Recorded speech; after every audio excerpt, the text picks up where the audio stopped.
This is Paul Bernardo. In the late 80s and early 90s, Paul committed a string of brutal and violent rapes in the Canadian city of Scarborough, which escalated to abductions and the cold-blooded murder of several young girls from the surrounding area. Don't let his superficial charm and coy personality fool you into feeling even an ounce of sympathy for him. His crimes are absolutely disgusting and completely unforgivable, and there will be nothing more than that said about them in this video. We are going to focus our attention on a 2007 interview between the Toronto Police and Paul Bernardo, in which the full extent of his narcissistic personality and manipulative behavior is on display for educational and informative purposes. This is the only interview that has ever been released to the public, so we have very little to go on, and there is a lot of debate about whether Paul Bernardo meets the criteria for a primary psychopath, a secondary psychopath, sociopath, etc., etc. I'm not going to pretend I have the right answer to that. We're just going to analyze the footage in order to educate and inform ourselves about how to spot narcissism and manipulative behavior, since there's no debate about whether that's on display or not.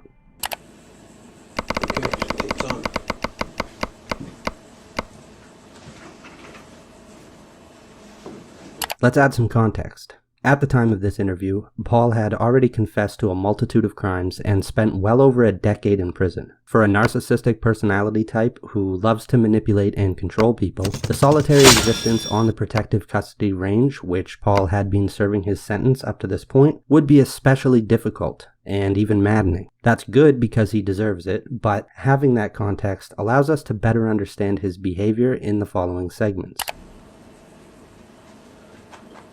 My name is Detective Brad Hoover. My badge number is 6188. I'm with the Toronto Police Service Sex Crimes Unit. The time now is 2:05 p.m. We're presently at the Kingston Penitentiary in Kingston, Ontario, in a boardroom, and I think is the main building you would call it. The investigators are here specifically to question Bernardo about the 1990 disappearance of Elizabeth Bain and his potential involvement, since it happened in the same area he preyed upon and within the same time frame during which he was active. This could have easily been a short 5-minute chat, since Paul denies any involvement, but we'll see how he uses various manipulative techniques to extend his time in the spotlight and attempt to both gain information from the investigators as well as convince them to do his bidding. Present in the room here, if I could just have each of you identify yourself for the purposes of the videotape that's being made. Seated to my left off camera. Paul has barely said a word, and yet the performance has already begun. Watch his facial expressions and body language closely as Detective Hoover gets the preamble out of the way. Notice particularly how Paul plays with the eye contact of Detective Hoover. Paul examines Hoover, but each time Hoover looks at Paul looks somewhere off camera, presumably out the window, rather than at Hoover's face. But as we'll see shortly, Paul uses eye contact liberally when he's trying to manipulate the detectives. This suggests to me that rather than as a means to establish a genuine connection with another human being, Bernardo uses eye contact primarily as a manipulative tool. Here he's reading the room and preparing to initiate confrontation, but waiting for the ideal moment. As Detective Hoover prepares to ask the room to introduce themselves, Paul becomes highly attentive in anticipation of his first chance to speak, and we'll see a flash of disappointment in his face when he realizes he hasn't been picked to go first. The camera's old and grainy, but it's more than just a micro-expression. It's deliberate. More on that in a moment. Seated to my left off camera and now sitting at the table is your counsel. Just please identify yourself. Yes, certainly. It's Anthony Bryant. And straight across the table from me, if you could identify yourself. I'm Constable Darlene Koulis, C-O-U-L-I-S, badge number 6483 from Toronto Police Service. And seated to my right, if you could just identify yourself. Paul Jason Teal, a.k.a. Paul Bernardo.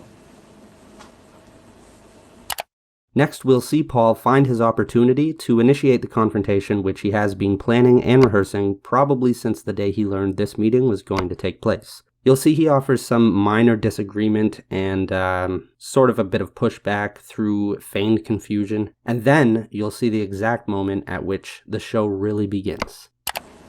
Just a little bit of background about the first time we met back last year in April of 2006. That was in regards to a letter that you had sent through the Attorney General's office. It filtered down to my office in regards to some admissions that you made about some sexual assaults that you had committed. I'm here to tell you that I have concluded that investigation and that there have been 2 offenses that I have been able to identify, and with the information that you provided to me at that time, was able to conclude those matters as having been committed by yourself. So for that, I thank you for that information. And Sorry. You've identified identified the someone offense. else did them, No, or- I've identified the offense that you were talking about, and based on that information, I was able to conclude those cases that actually provided enough information that I was satisfied that you were the person that committed those offenses. Okay, now Does what that about, make sense? and it makes sense, what about ones that you thought that I came forward with and you thought that I didn't do it? Was there any of those? There was none that I thought that you didn't do. There was some that I didn't have enough information to either identify the offense because you were unable to provide enough details at that time, or they may not have ever been reported to the police. As you said when we spoke, some of them were, we'll call them minor type offenses, but No, I understand. offenses that may not have been reported to the police. Okay, problem. The following spiel, I'm fairly convinced, is totally rehearsed. From the moment he says, okay, problem, he's launching into his first attempt to really manipulate the detectives. The next 11.5 minutes will be spent with Paul essentially controlling the dialogue and lambasting the detectives, their associates, and the entire police department before the detectives even get around to beginning their line of questioning. He attacks the morality of the police force, he attacks the trustworthiness of the officers, and he attacks the very concept of good and bad and puts the police force on the bad side. It's really incredible. The way he tries to rationalize his position is basically as if the police are lying about him, so therefore they must be the bad guys, because by contrast, he's doing nothing but being cooperative and truthful. Okay, problem. I turned on the TV, I waited for Peel Regional to come by. September rolls around, they make a public announcement, it's written on my file here that I lied to police and I did not commit the crimes that I said I committed on the offenses in Peel Region. Okay. Big problem. I have spoken to Peel Region, Yeah. and they have told me that they don't have enough information at this point to identify anything that you've, the letter that was sent to the police, or through to the police, wasn't specific enough to identify any offenses. Now, that's something that we can talk about sort of following this interview, and if you want to get into that, we can talk about that. Well, I've been sitting with this for years, and it's written on my file, and it makes me seem like, oh, he's just this crazy. You guys love doing that. I'm this crazy psychopath or liar. Why was that statement issued? Why didn't they come in and talk to me if they didn't have enough information? We were waiting on that tape. You can play that tape back. I asked you guys if Peel Region were going to come in. I sat there month after month after month. No one came. I turned on the TV in September. Peel, declared that Paul Bernardo was, this crazy liar to police. What's the fundamental problem here? The upturned palm is a classic human gesture which is meant to solicit support or empathy. Note the eye contact and reaching hand toward Constable Coulis. This is the beginning of his attempt to deliver scathing moral criticisms while asserting his own righteousness. He wants the officers to agree with and support him. Before we launch into the main segments of this video, I just want to provide a few more observations that you can think about. Alright, let's see what you get. So, first of You all, are it's often very SSR, hard to SSR. discern Really? exactly SSR what a Gaia? manipulative person is trying to SSR achieve by Hades. manipulating you. 3 SSRs in a row? Obviously, they just Lucifer! and they go off on SSR long tangents Persephone? and I distract you love from the goal. Persephone. And even Wow, looking at my an first interview like this lily. from Joan the of Arc, outside, it's you hard are to really lucky. determine Wow, what Paul Bernardo Tamamo? is after. What? But It's I a think I've nani? identified 3 of Paul's Oh main my goals God, and it's primary Milan. reasons for his Play for free. manipulative effort. Goal number 1 would be simply self-preservation. So you'll see many attempts by Bernardo to paint himself in a positive light while painting others negatively. He'll diminish his mistakes that he made years ago while amplifying perceived mistakes by everyone involved in prosecuting him. He wants to convince the detectives and anyone watching the tape that he's right, both factually and morally, and that he's been wronged, and that it's their moral obligation to help set the record straight. The sole purpose of this is to cultivate an aura of credibility in order to give him an advantage in any upcoming court hearings or appeals, or, just so that he can feel better about himself in the moment. He knows that he will be eligible for parole 11 years after this interview. That actually happened in 2018, and he was denied. But during this interview, he presumes that any favorable light that he can paint himself in might lead to, the officers making amendments on his file, saying, oh, it looks like there was a mistake made by Peel Regional here, and, there may have been some miscommunications. Anything like that helps Paul confuse a jury and potentially get a lighter sentence. So that's goal number one as far as I can tell. Goal number two is information gathering. This is technically a sub-goal of self-preservation. Obviously, he's gathering the information for self-preservation, but it's clear that he's really after some specific pieces of information in this interview. The main one is whether or not the police requested his wife, or his ex-wife, Karla Homolka, submit herself to a polygraph test. So he thinks that, he wants to argue that she lied to police in order to save herself and throw him under the bus. So he thinks that if she were to refuse a polygraph test, that would mean it sort of proves his point that she's lying. Why else would she not want to take a polygraph test? This is basically just, he wants to gather, and you'll see he asked the detectives outright 3, 4, maybe 5 times, did you go down and ask Karla for a polygraph test? He asks them directly, even though he knows they can't give him the answer. It's a piece of information he really wants, basically just to better inform his defense and appeal arguments.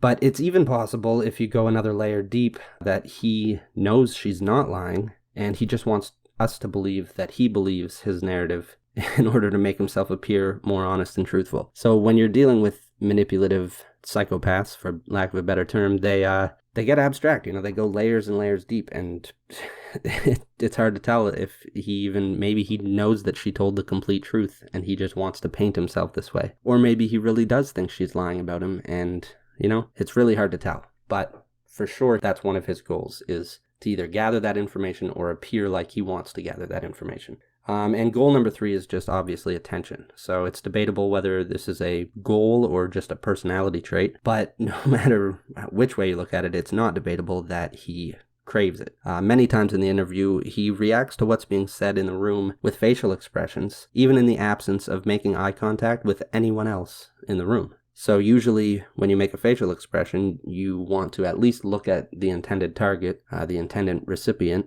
to make sure that they read your facial expression and got your message. Since he doesn't do this, and since we know that he knows there's a camera in the room, it's safe to assume that all these facial expressions are basically just performances for the camera, which is Paul's intended recipient. I mean, he was a wannabe rapper, and obviously he's a narcissist, so he's the kind of person who just enjoys the limelight. And if you look back on his life, he and his ex-wife recorded most of their, mostly everything they did, from everyday life to vacations to their heinous, disgusting crimes. So he's definitely sensitive to the video camera in the room. So keeping in mind those 3 presumed goals, the self-preservation, information seeking, and just obviously attention, it better informs us while we watch this video, and it helps us get an idea of what he's trying to do. What's the fundamental problem here? Well, I know, I mean, I truth, justice, the Canadian way, and no one comes in, and now you guys are saying that you didn't have enough information? Well, I can't answer for them specifically as to what they did or didn't do. I can tell you that because they're a separate police department, I don't have any control over what investigation that they did do. I can tell you that I have spoken with an investigator in Peel region, and they have told me that at this point they don't have enough information to move forward. They haven't been able to identify any offense that was specifically talked about.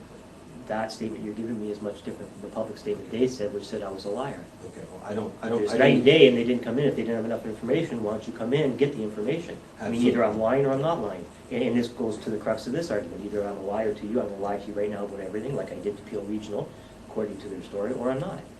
And, I'm not going to sit here and come voluntarily and have people come. You guys ban me from the press. You roll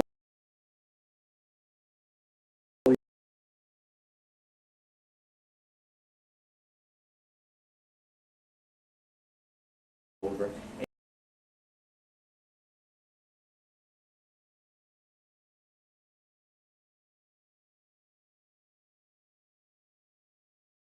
And constantly say that I'm a liar, I'm a liar.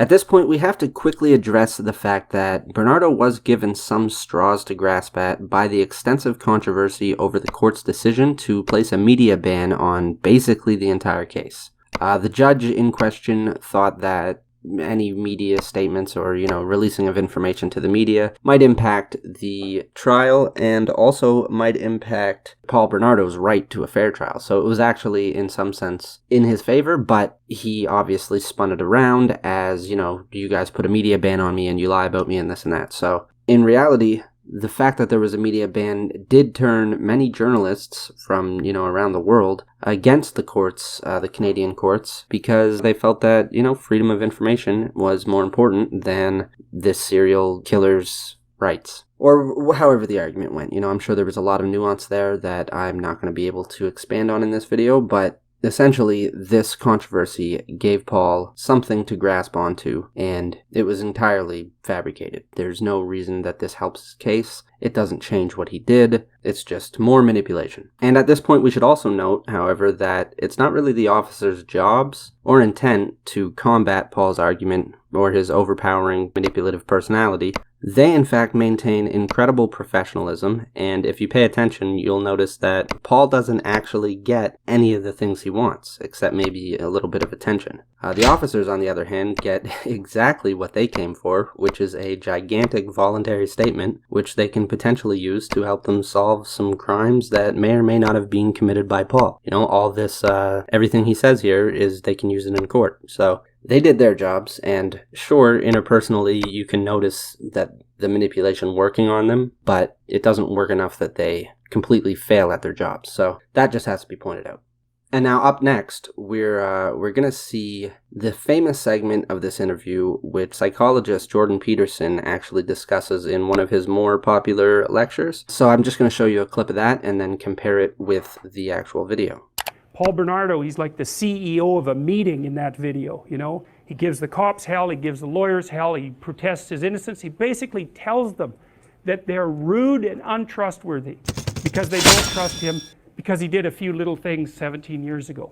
And he gets away with it, a few little things, right? I mean, he killed a bunch of people, including the sister of his girlfriend at the time, and, he was a repeat sexual offender and murderer. It's like, but he basically goes, well, that's a long time ago. It's like, we're past that, aren't we? I mean, I'm having a discussion with you. I'm trying to help you solve some crimes, which, by the way, I committed, but we won't bring that up.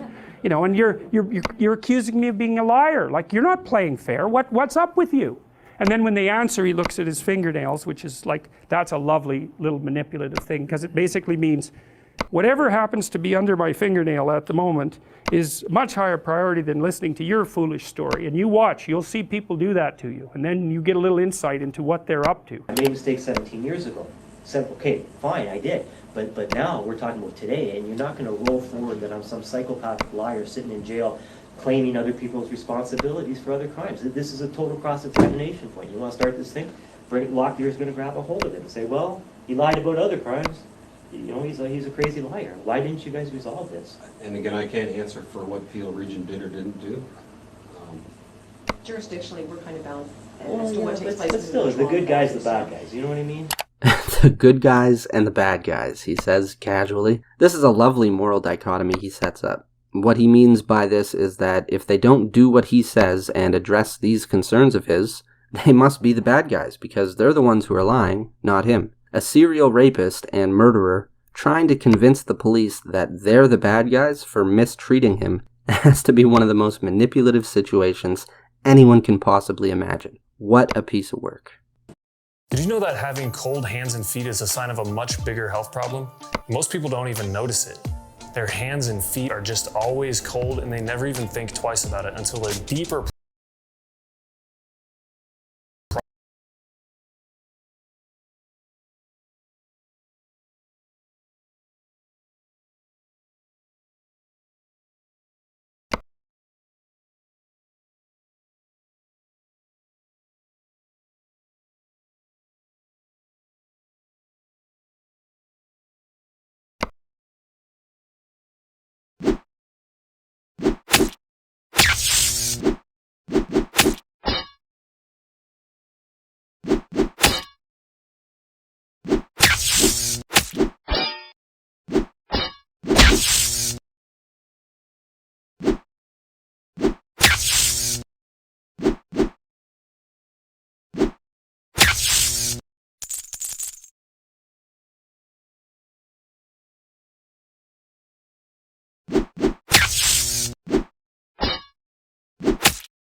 Alright, let's see what you get.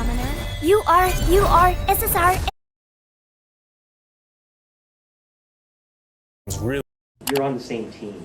Yes, we are, but Supposedly. as far as us investigating that to take place outside of the actual Toronto proper, that's why Peel Regional has their police service, and like Detective said, we can't answer as to what they did with their investigations or the issues that they were looking at out in the area, and we really can't speak to that. You know, whether that's something you wish to have your counsel deal with them on, and that's something else, but unfortunately, there isn't a lot that Detective Hoover and I can do with those things.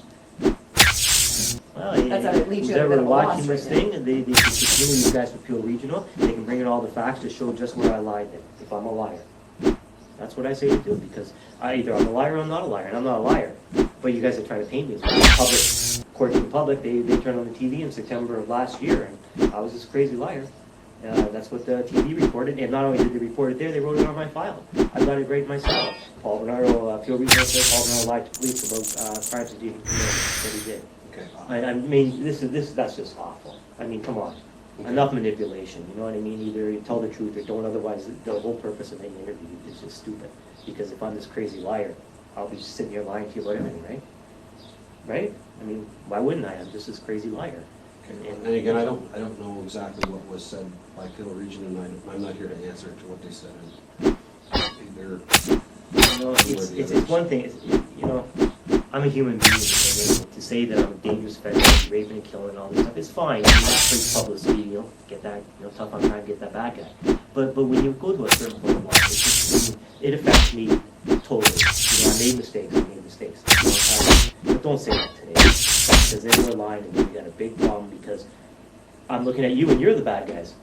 Because I'm not doing anything wrong. I'm telling the truth, and you guys are walking around issuing statements that I lied here, I lied there. No?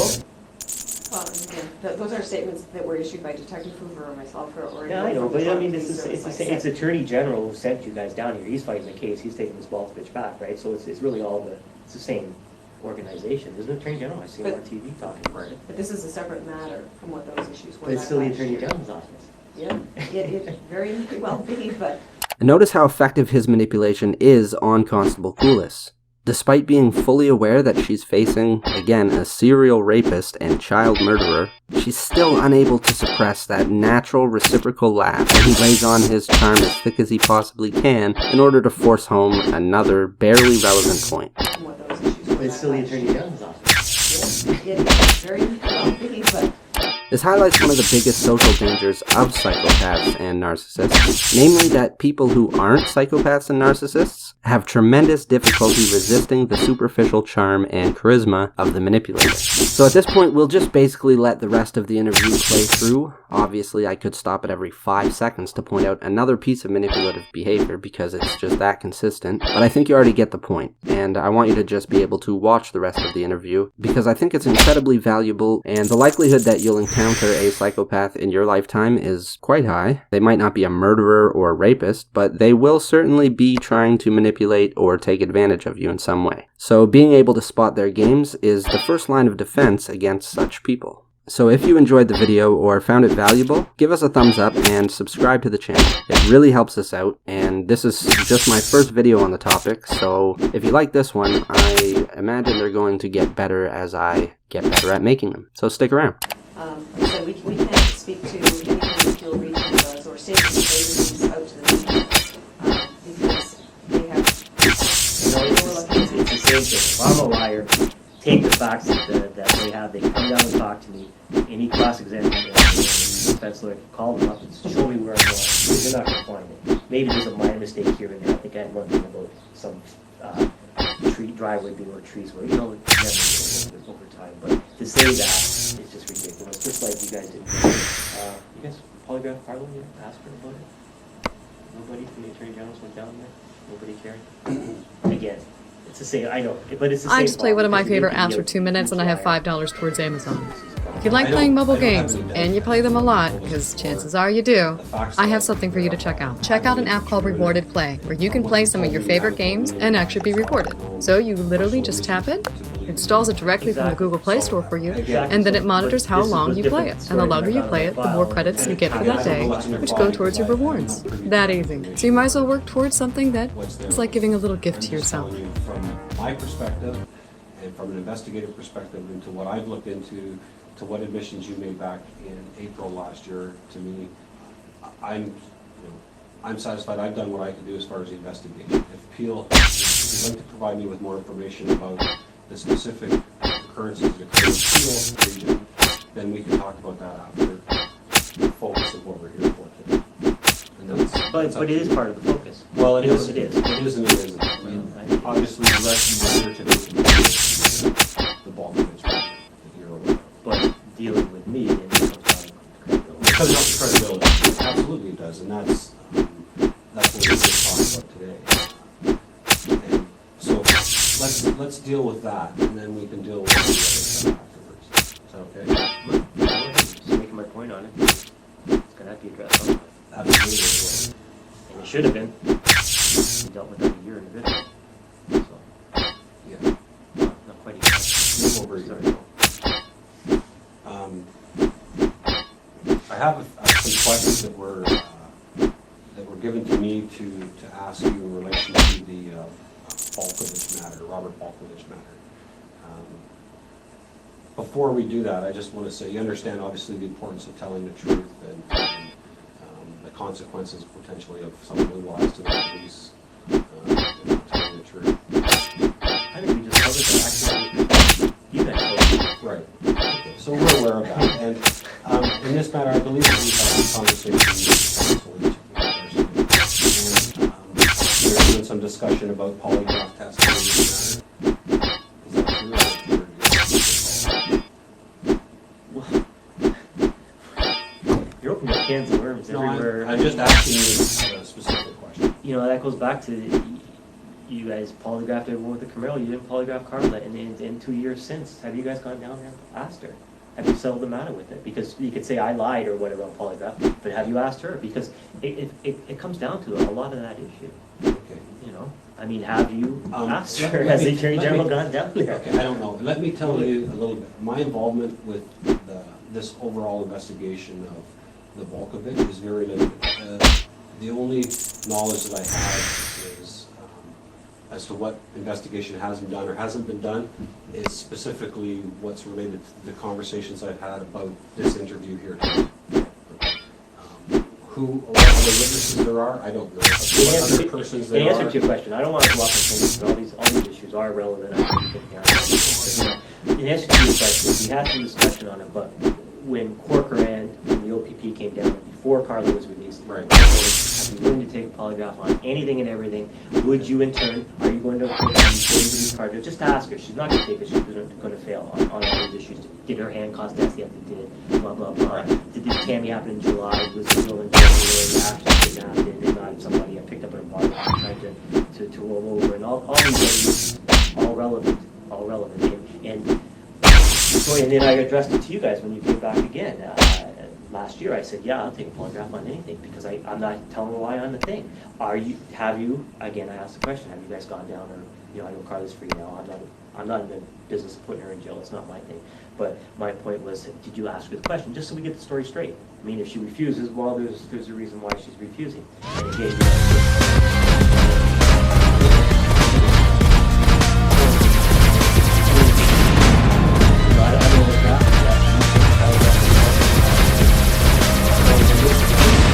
My part of this investigation